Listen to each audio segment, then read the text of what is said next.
মৃত্যু এমন একটা জিনিস কাউকে চিনবে না, সবাই এই শরবত পান করতে হবে। মাকে কষ্ট দিও না। মায়ের যখন প্রসব বেদনা ধরেছে, মা জানে কত কষ্ট হয় সন্তান প্রসব হইতে। মালিকার যখন প্রসব বেদনা ধরছে, তখন তার কাজের ছেলেটাকে ডাইকা আনছে, আইনা বলতেছে, বাবা আমার প্রসব বেদনায় ধরছে, ডাক্তার লাগবে, মেয়েটার তোমার সাথে বিবাহ হবে।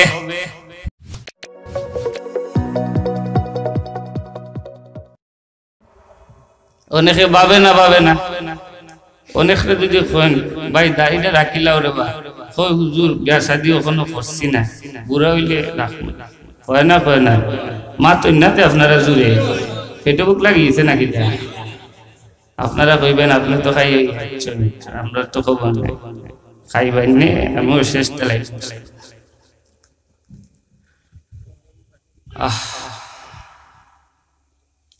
যুবকরা যদি সমাজে ঠিক হয়ে যায়, ও সমাজ ঠিক হয়ে যাবে। যুবকদের উদ্দেশ্যে কথা বলতেছি, আল্লাহ ওয়ালা হয়ে যাও, আল্লাহকে চিনো, আল্লাহর সাথে সম্পর্ক লাগাও, আল্লাহর সাথে মহব্বত লাগাও। দুনিয়া একটা রঙের বাজার, দুনিয়াকের বাজার, দুনিয়া একটা রঙের বাজার, দুনিয়ায় ঘুরতে পারবা, কোনো কিছুই পাইবা না। আল্লাহর সাথে মহব্বত লাগাও, আল্লাহর সাথে ভালোবাসা লাগাও, দুনিয়াতেও পাইবা, আখিরাতেও পাইবা। আর দুনিয়ার সাথে মহব্বত লাগাও, আল্লাহকে পাইবা না, দুনিয়াও পাইবা না। দুনিয়াতে অপমানিত হইবা, দুনিয়াতে লাঞ্ছিত হইবা। ও যুবকেরা, একটু মাথার মধ্যে চিন্তা করো, বাড়িতে যাইয়া বালিশের সাথে মাথা লাগায় চিন্তা করবা। তুমি তো ফেসবুক চালাও, তুমি তো ইন্টারনেট চালাও, প্রতিদিন কি খবর পাও না?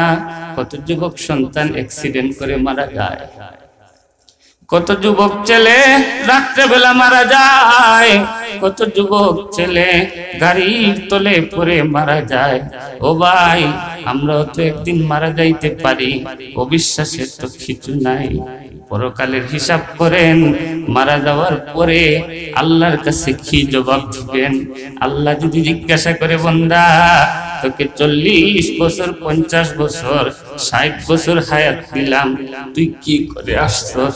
কি হিসাব দিবেন আল্লাহর কাছে? শুধু সন্তান নিয়ে পাগল হইছেন, দুনিয়া নিয়ে পাগল হইছেন, কোনো কিছুই কাজে আসবে না। কাজে আইব।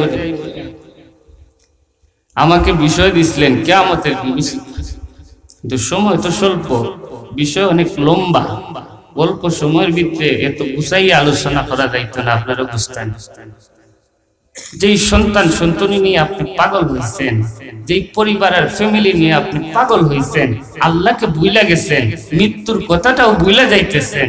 ও ভাই, কিয়ামতের মাঠে যখন আপনি একটা নেকির জন্য আটকিবেন, কয়টা নেকি?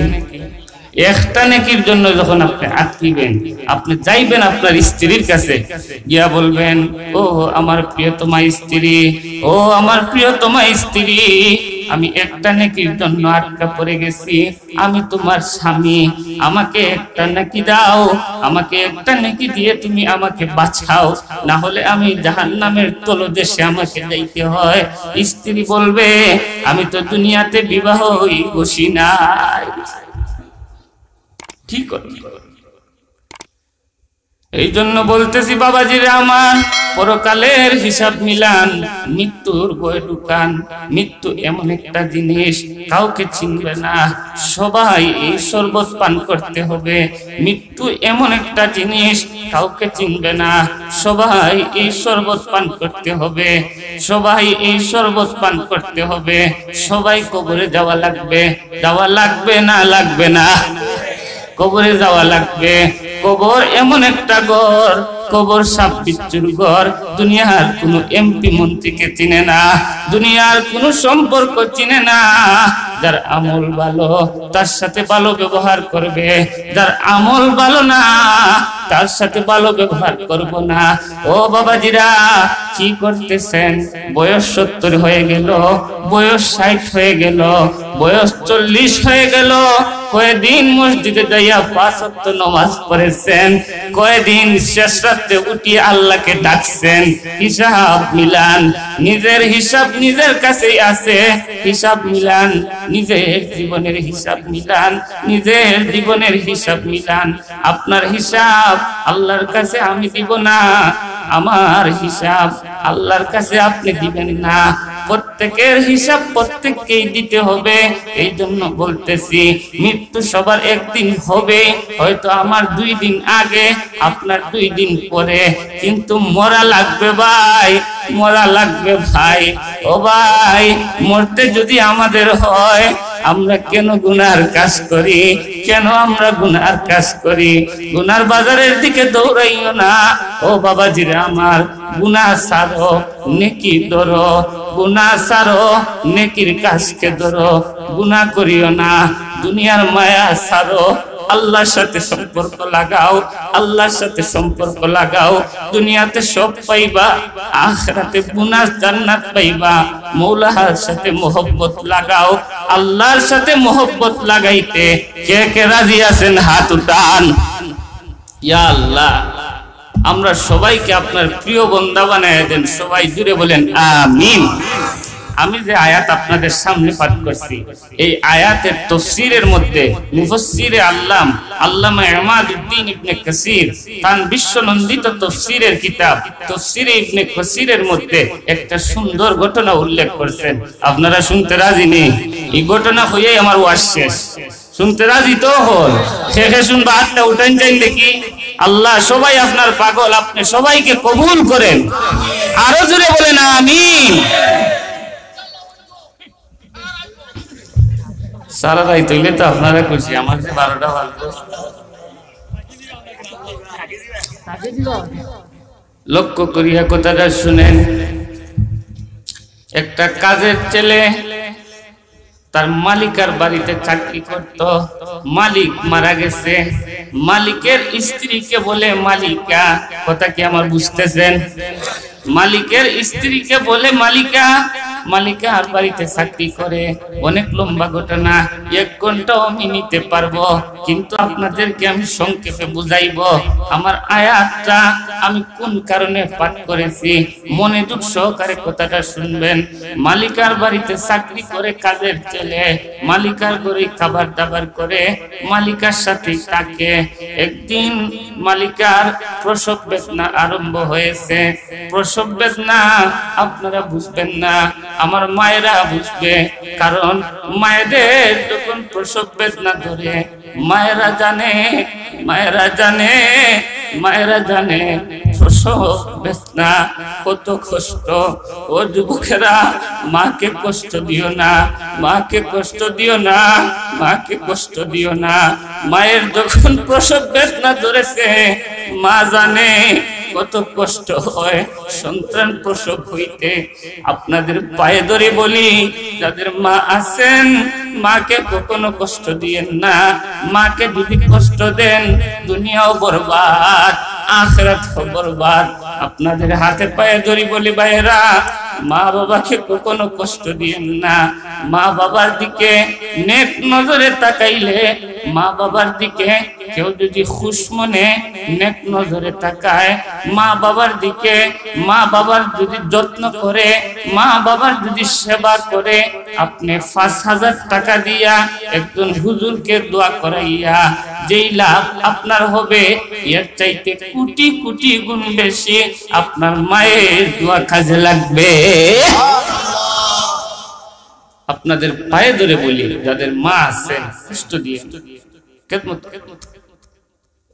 আপনি যদি আপনার মাকে কষ্ট দেন, আপনার ঘরে যে সন্তান জন্ম নিবে, আপনাকেও সে কষ্ট দিবে। বাস্তব অনেক প্রমাণ আছে, আমি সেই দিকে যাচ্ছি না।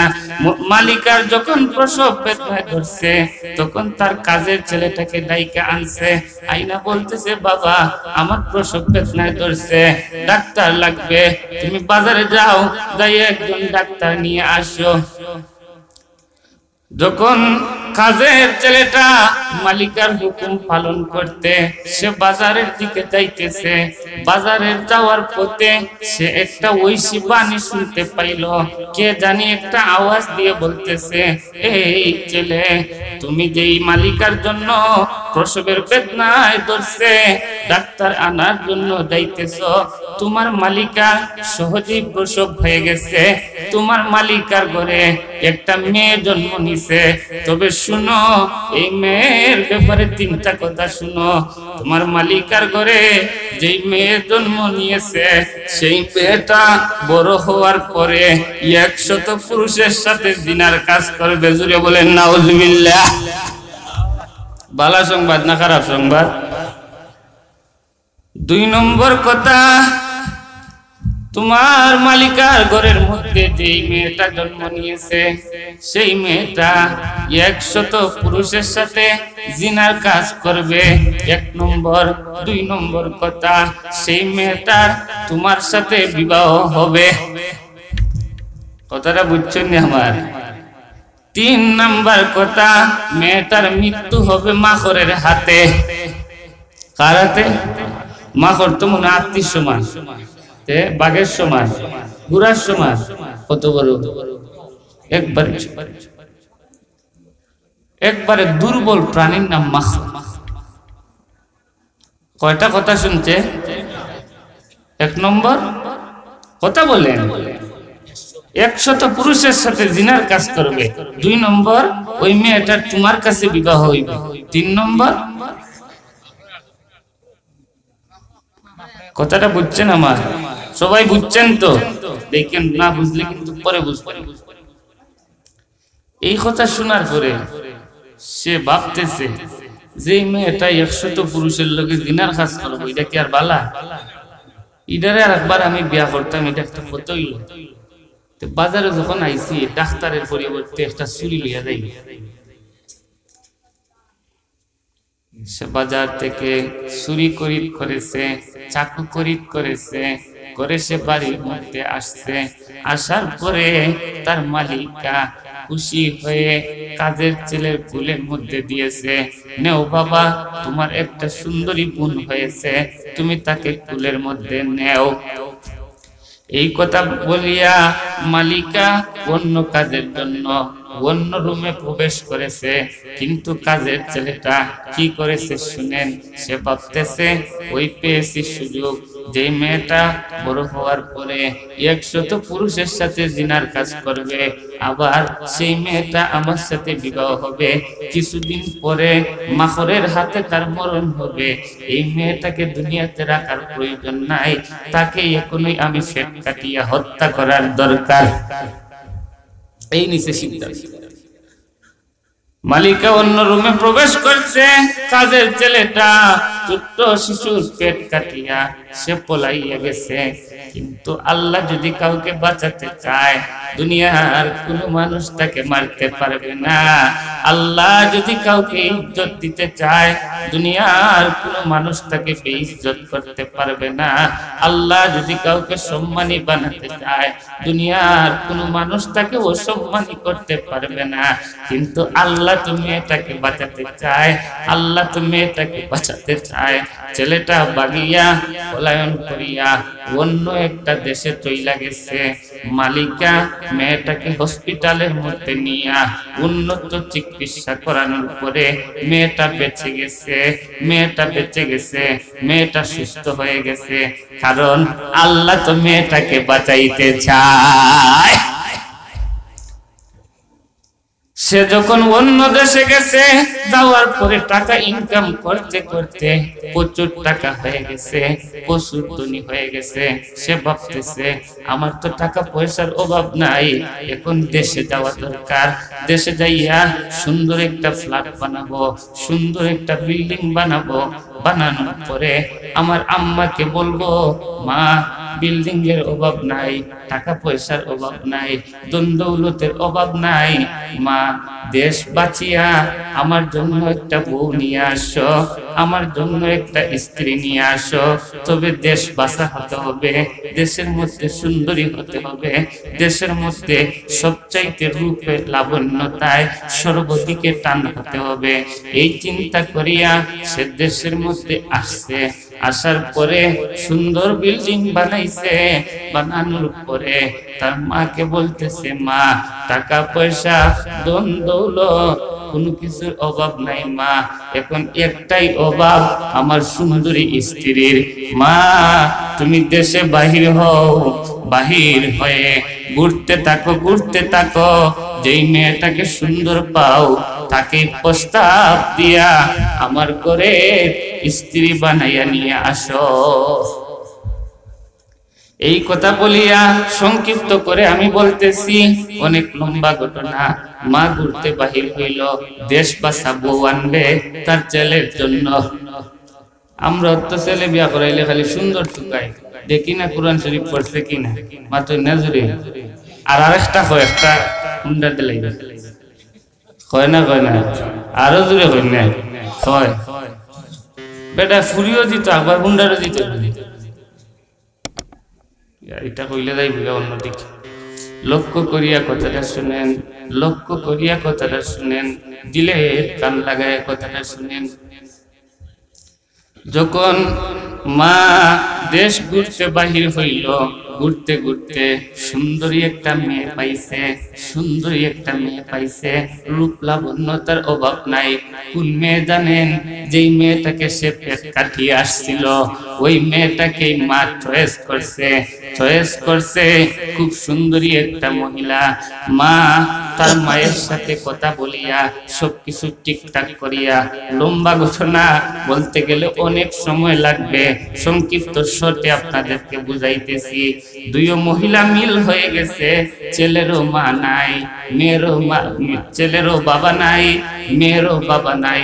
মহিলা মহিলা মিল, কারবার শেষ। দুজনের যখন মিল হয়ে গেছে, মিল হয়ে যাওয়ার পরে সবকিছু ঠিকঠাক করিয়া উঠাইয়া নিয়ে আসছে। ছেলে যখন বাসর ঘরের মধ্যে গেছে, বাসর ঘরের মধ্যে যাওয়ার পরে গল্প করতেছে, গল্প করতেছে, গল্প করতে করতে এক পর্যায়ে তার স্ত্রীকে বলতেছে, স্ত্রী তুমি তো আমার সব, আমি তোমার সব, তোমাকে একটা কথা বলতে চাই, আমার কথা কি তুমি রাখবা? বউ রাখবো না কথা? আরো দূরে মাতুন না, রাখবো। কই স্ত্রী, আমি একটা জিনিস দেখতাম। কোনটা? তোমার ফেটের খাবারটা একটু সরা। কথা তো মনে হয় আপনারা স্মরণ নাই। ওই যে ফেট খাইতে আইছিল, ওখান তার সন্দেহ বাজের কি জানি, ওইটা নিয়ে আমার ঘুরে আইল। স্ত্রী যখন পেটের কাপড় সরাইছে, সরানোর পরে দেখে লম্বা একটা পেটে দাগ দেখা যায়। সন্দেহ বাড়ছে না, বাড়ছে না? কই স্ত্রী, প্রথমটা আমি বহুদিন আগে শুনেছিলাম, প্রথম যে সন্দেহটা এটা মিল গেছে, তোমার পেটের মধ্যে লম্বা দাগ দেখা যায়। আচ্ছা তুমি কি আর একটা সত্য কথা বলবা? স্ত্রী বলে, বলবো। কোন কথা? আচ্ছা বলো তো দেখি, তুমি কয়শত পুরুষের সাথে জিনার কাজ করেছো? স্ত্রী বলে, মিছা কথা বলিয়া লাভ নাই, আমি 100 পুরুষের সাথে জিনার কাজ করেছি। নাউজুবিল্লাহ। তখন স্বামী বলতেছে, স্ত্রী শুনো, তোমার যে ফেট কাটা এটা খেয়ে খাচ্ছে। স্ত্রী বলতেছে, আমি যখন ছোট ছিলাম আমি জানি না, আমার আম্মু আমাকে বলতেন আমাদের ঘরের মধ্যে একটা কাজের ছেলে থাকতো, সেই ছেলেটা আমার সাথে হিংসা করিয়া আমার পেট কাইটা সে চইলা গেছে। তখন স্বামী বলতেছে, আমার স্ত্রী তোমার পেটটা আমি কাটছিলাম, আমি তোমার কাজের ছেলে ছিলাম, তুমি আমাকে মাফ করে দাও। 2 নম্বর কথা হলো 100 পুরুষের সাথে তুমি জিনা করেছো, আমার আমানতকে তুমি খেয়ানত করেছো, তোমাকেও আমি মাফ করে দিলাম। 3 নম্বর কথা, তোমার মৃত্যু হবে মাখরের হাতে। এইটাই বোঝানো আমার উদ্দেশ্য। তোমার মৃত্যু হবে মাখরের হাতে। স্ত্রী বলতেছে, আমার প্রিয় তোমার স্বামী, এইটা আপনি আবার কোন কথা বলেন? আগে 2 জিনিসে আমি ধরা খাইলাম, এখন আবার 3 নম্বর জিনিসে আমাকে ধরা খাওয়াইতে চান। আমার মৃত্যু হবে মাখরের হাতে, এটা আপনি কোন কথা বলেন? স্বামী বলতেছে, স্ত্রী আমি 3টা জিনিস ওই সে বাণীর মাধ্যমে শুনছিলাম, 3 জিনিসের মধ্যে 2টা বাস্তব হয়ে গেল, আশা করি 3 নম্বরটাও বাস্তব হবে। স্ত্রী বলতেছে, স্বামী মাখর, আমাদের তো এইটা পুরাতন ঘর, মাখর থাকতেই পারে, আমার একটা কথা মানো, আমরা সুন্দর একটা দালান বানাই, সুন্দর একটা রুম বানাই, চারপাশে সৈন্য সামারা দিয়া রাখবো, দুলাবালি পিঁপড়াও ঢুকতে পারবে না, মাখর তো ঢুকবে দূরের কথা। স্বামী বলল, ঠিক আছে, টাকা পয়সার অভাব নাই। সুন্দর দালান বানালো, বানানোর পরে তারা ওই রুমের মধ্যে বসবাস করতে আছে। হঠাৎ করে দেখে ছাদের মধ্যে একদিন একটা মাখর দেখা যায়। কই গেল সৈন্য সামারা? সৈন্য তো আছে, পিঁপড়াও ঢুকতে পারে না, মাখর কিভাবে ঢুকবে? স্বামী বলতেছে, স্ত্রী ওই দেখো তোমার আগে। তখন স্ত্রী রাগ করিয়া একটা ঝাড়ু নিয়া এই মাখরটাকে মাটির মধ্যে, ফ্লোরের মধ্যে লামাইলো। লামানোর পরে সে পায়ের বড় আঙ্গুল দিয়া এটাকে একবারে ফিসিয়া বলতেছে, দেখছো মাখরকে মারিয়া ফেলছে। কি আমারে মাখরে? কিন্তু মাখরের গায়ে দিয়েছেন আল্লাহ বিষ। মাখরের গায়ে কি দিয়েছেন? বিষ দিয়েছেন আল্লাহ। এই বিষ যখন স্ত্রীর পায়ের মধ্যে লাগছে, লাগার পরে ইনফেকশন করছে, ধীরে ধীরে স্ত্রীর পা ফুলে গেছে, ধীরে ধীরে শরীরটা বড় হয়ে গেছে। কিছুক্ষণ পরে সে মারা গেছে, কিছুক্ষণ পরে সে দুনিয়া থেকে বিদায় নিয়ে চলে গেছে। ও বাবাজিরা, মৃত্যু আমাদের একদিন হবে না? আখিরাতের সামান জোগাড় করতে কি সবাই রাজি আছেন? কারা কারা রাজি? হাতটা উঠান। আল্লাহ আমাদের সবাইকে আপনি কবুল করেন। আরো জোরে বলেন আমিন। আমি আর সময় আপনাদেরকে দিতে পারতেছি না, অনেক দূর যাইতে যাইতে আমার ফজর হয়ে যাবে। আপনাদেরকে নিয়ে আমি দোয়া করি, অন্য একদিন আসলে ইনশাআল্লাহ লম্বা